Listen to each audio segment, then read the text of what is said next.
Hey mathematicians, today we're going to talk about quadratics. So the basic things to know, so quadratic, the standard equation of a quadratic is f of x or y equals a times x squared plus b times x plus c. Okay, the graph is a parabola, and from your vocabulary, you already know what that looks like. It's that U-shaped curve. C is the y-intercept. So whatever this number is, that's where it's going to cross the y-axis. A determines how wide or narrow the parabola is. So if A is a big number, greater than 1, the parabola gets skinny. If A is less than 1, so a fraction, 1/2, 0.25, 0.1, it gets wide, it gets fat. And if A is negative, it flips upside down. A and B together determine what the axis of symmetry is. That's a vertical line that goes through the center of the parabola. So since it's a vertical line, the equation is x equals, as you all know, in this case would be x equals negative b divided by 2a. And since the axis of symmetry goes through the middle of the graph, that means it will go through the vertex. So the vertex is the very bottom point of a regular parabola, and it's the very top point of an upside down parabola. So then the roots, zeros, and solutions, those are all the same thing. They're where the graph crosses the x-axis, so where y equals 0. So it's where the equation equals 0. So here we have an example. Y equals x squared minus 6x plus 5. Okay, so we can see here, c is positive 5. So that means that has to be the y-intercept.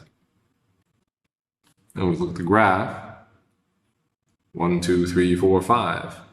This is c. Also, if you look in the table, since it's the y-intercept, that means x is 0, so that's why you see the 5 here. Something to notice about the table, so 0, 5, 1, 0, 2, negative 3, 3, negative 4, 4, negative 3, 5, 0, 6, 5. You notice that since it's symmetrical, it's up, comes down, goes back up. So the y numbers are going to repeat on either side of the vertex.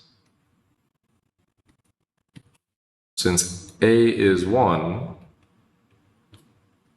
and b is negative 6, that means the axis of symmetry is negative 6 divided by 2 times 1, or 3. So that means there was this invisible line right through the middle. That's the axis of symmetry.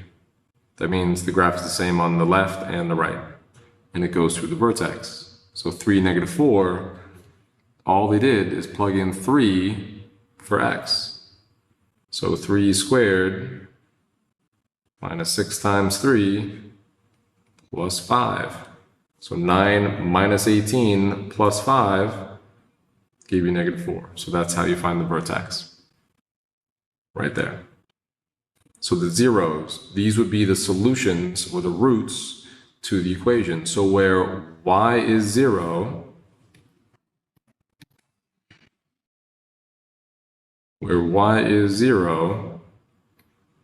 whatever the x number is, that's called the solution.